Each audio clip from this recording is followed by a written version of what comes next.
بسم الله الرحمن الرحیم. الحمد لله رب العالمین و صلاة و سلام علی خاتم النبیین. د معارف محترم وزیر صاحب،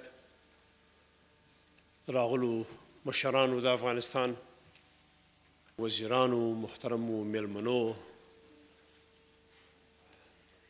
استادانو، ډیر عزیز استادانو او د مصر څخه راغلي زموږ ورونه استادان چې همیشه د افغانستان په تعلیم او قانون جوړول کې مرسته کړې ده، خدای هم راوله ټوله په خیر راسي.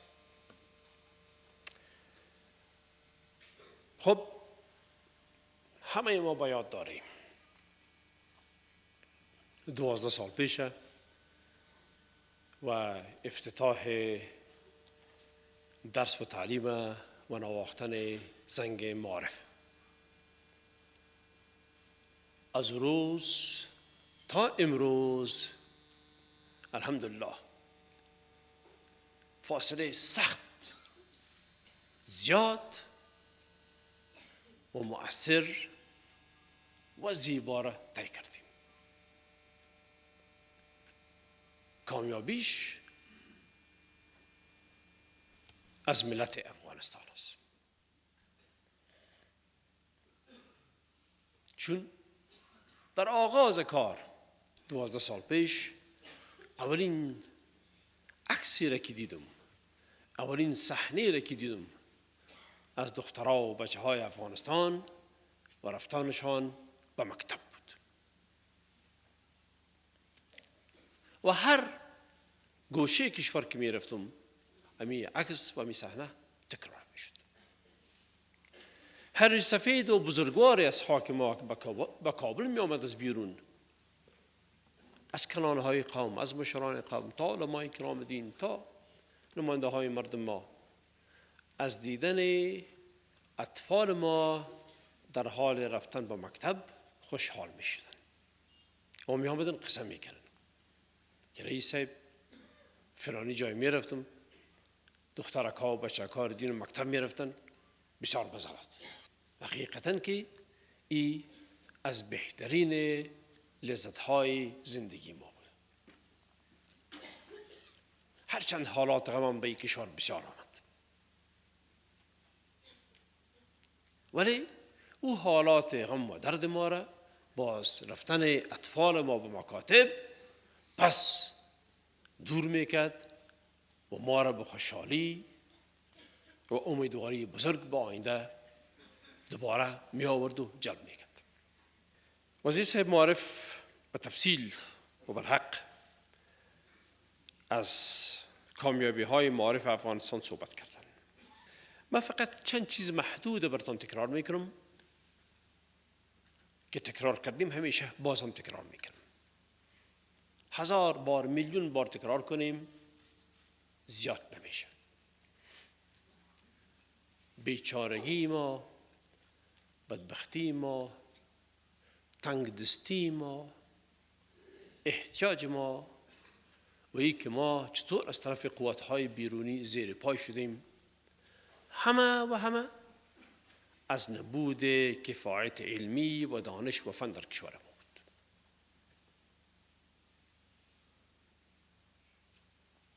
در جهان امروز غیرتی که ما افغان‌ها داریم و در جهان مشهور هستیم، متاسفانه که در جهان امروز جنگ تن به تن دیگه نیست. اگر یک کسی از ما نمی برد، جنگ تکنولوژی است. تا ما شمشیر خود بکشیم وقت از اروپا درونش ما را زده. پس جنگ علم است. جنگ دانش است. قوت در بازوی توانمند هست، ولی در بازوی توانمند برای تولید و کار، در بازوی توانمند برای فراهم‌آوری اسباب زندگی. پس تعلیم تعلیم تعلیم تعلیم تعلیم تعلیم و جوانهای خود اشاره کرد. تعلیم.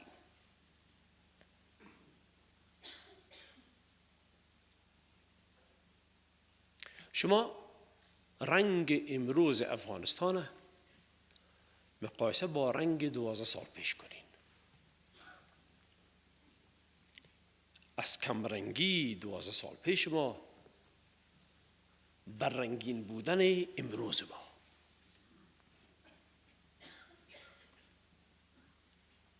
از کمرنگی 12 سال پیش ما بر رنگین بودن و زیبا بودن امروز ما و طفلک‌های ما، دلیلش پیشرفت ما در معارف است. امروز وزیر صاحب معارف فرمودن که 11.5 میلیون طفل ما به مکتب میره، طفل و جوان ما. بسیار خوش هستیم. ای کاش امروز هیچ شک از جوانای ما بیرون از مکتب نمی بود، ولی هنوز هم هستند، بسیار هستند. چند میلیون بیرون از مکتب میمونن امسال؟ شامل میشن 1.3 بیرون میمونه تمام کشور. رسیدگی نمیتونه.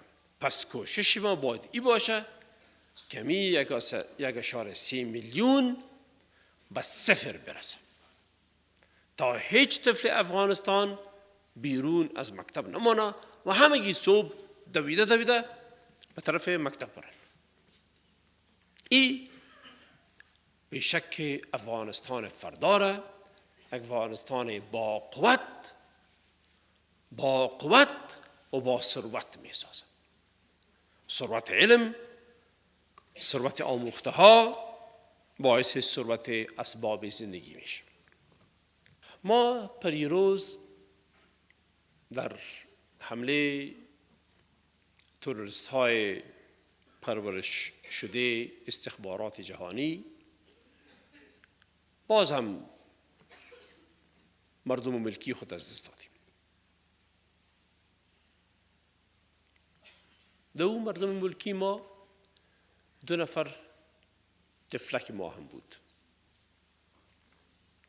از یک فامیل. پدر و مادرشون رفت، 2 تا طفلکشون رفت، یک بچگکش زنده است. دخترکاش کشته شد، 6 ساله 7 ساله. این 2 تا طفل ما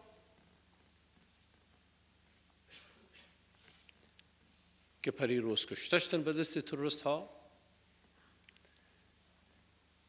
اینها خوشیشان در این خواهد بود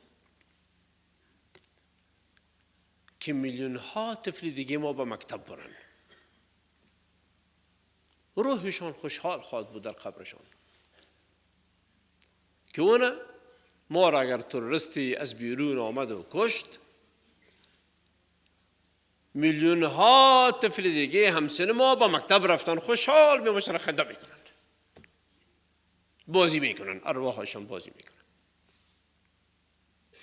و این میلیون ها طفل کشور ما،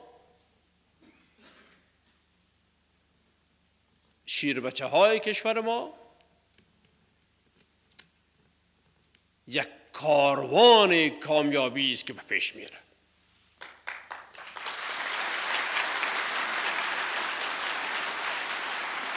یک کاروان سرخرویی است و کاروان ترقی است و کاروان عزت افغانستان است که به پیش میره.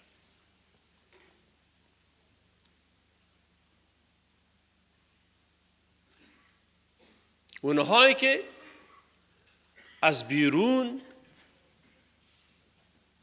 به کوشش مانع شدن ما و رسیدن ما به ترقی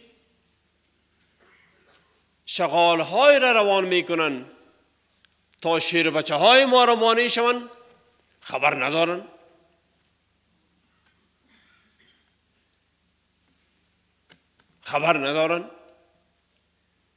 باید خبر شوند، کسی برشان اطلاع بده.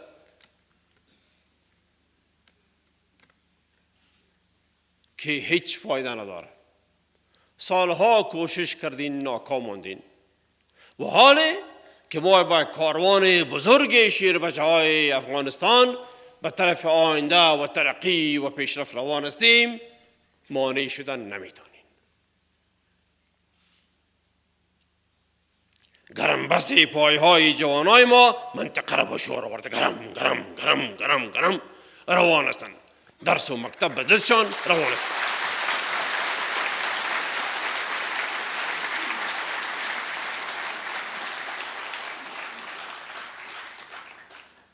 البته زمین زیر پاشان میرسه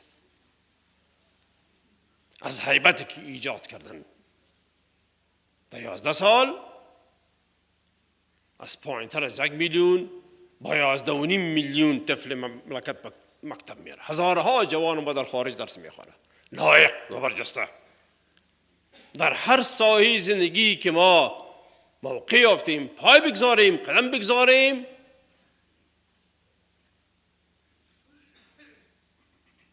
پیروز و در اهتزاز برآمدیم. در کامپیوتر، در ساینس، در فیزیک، در تعلیم، در سپورت. در 5 سال جوانای ما را از هیچ در کرکت به بازی‌های جهانی رساندن. در 5 سال.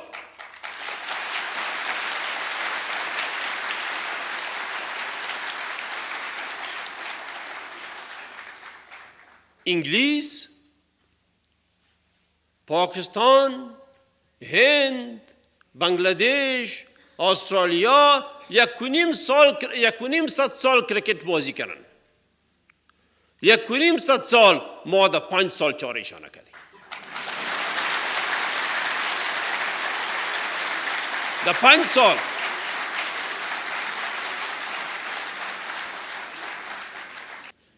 پس این موج جوانهای افغانستان مثل راکت‌های قاره‌پیما هستند و اونهایی که کوشش میکنه که مانعشان کته قاطر و گادی پشت ما میدوند، امکان نداره. راکت ببین، قاطر ببین. از ما وقت در فضا است، داره به منزل میرسه.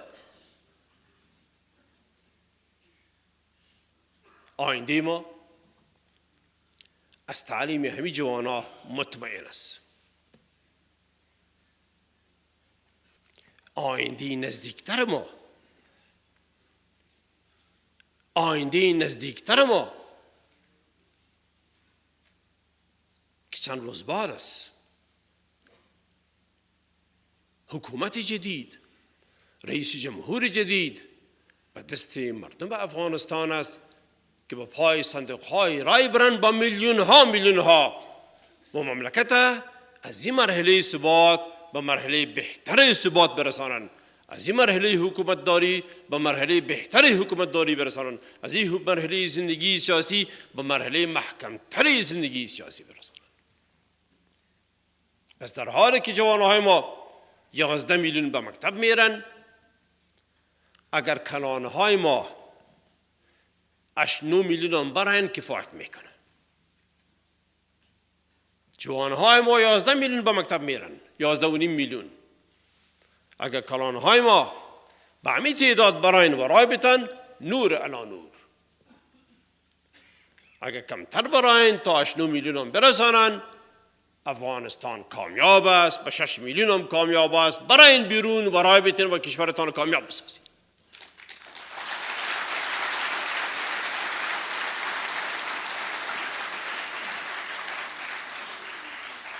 افغانستان فردا،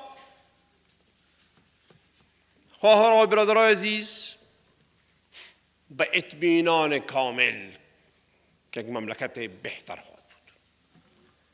حکومت آینده ما از حکومت ما که حکومت بهتر خواهد بود. با یقین. دلیل داره. دلیل چیست؟ 11 سال پیش ما فقط 5-6 میلیون جوان طفل به مکتب می رفتیم. امسال 11.5 میلیون میریم. اداره نداشتیم، آل داریم، سرک نداشتیم، آل داریم. پس تهداب بهتر داریم، نظام بهتر داریم و این نظام بهتر با رفتن به انتخابات و تعیین رئیس جمهور جدید قوت زیادتری به کشور و حکومت میاره. استعداد نو به حکومت میاره، افراد نو به حکومت میاره و افراد نو و استعداد نو طبعا که ابتکار بهتر کرده میدانند. بس ابتکار بهتر و استعداد نو و مشروعیت رای مردم که برشان رای میتن حکومت بهتر را به وجود میاره و انشاءالله تعالی که افغانستان از او را یک مملکت بسیار باثباتر و بهتر می باشه. صلح هم میای به افغانستان، صلح سراسری انشاءالله. پاکستان داره با طالبای خود صحبت میکنه، صحبتشان پیش رفته. طالبای افغانستان هم تماسا با ما میگیرن، میخواین صحبت کنن. میشه امروز یا فردا ای کار شدنی است. امروز یا فردا ای کار شدنی است. پاکستان دیگه توان این حالات نداره. درد بسیار دید، خود کرده را درد است و درمان نه. ولی ما میخوایم که در این مورد خود کرده پاکستان ولی ما میخوایم که در این مورد این ضرب المثل قدیمی خود تغییر بدهیم که خود کرده تا پاکستان افغانستان هم کار میشه درمانش میکنه برد.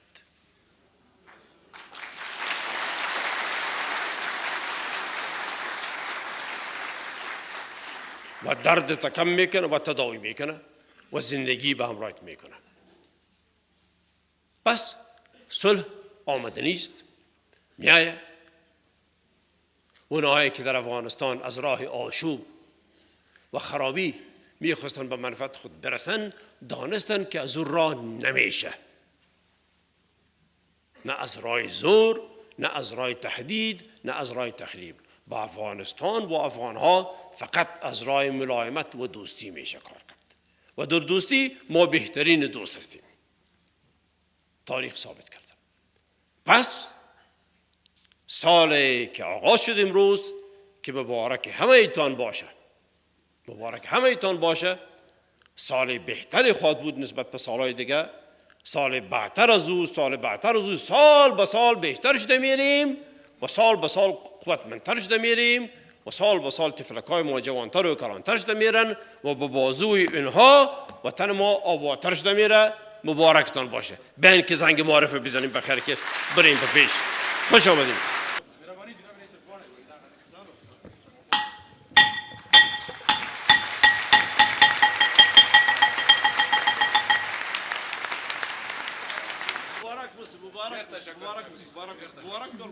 مبارک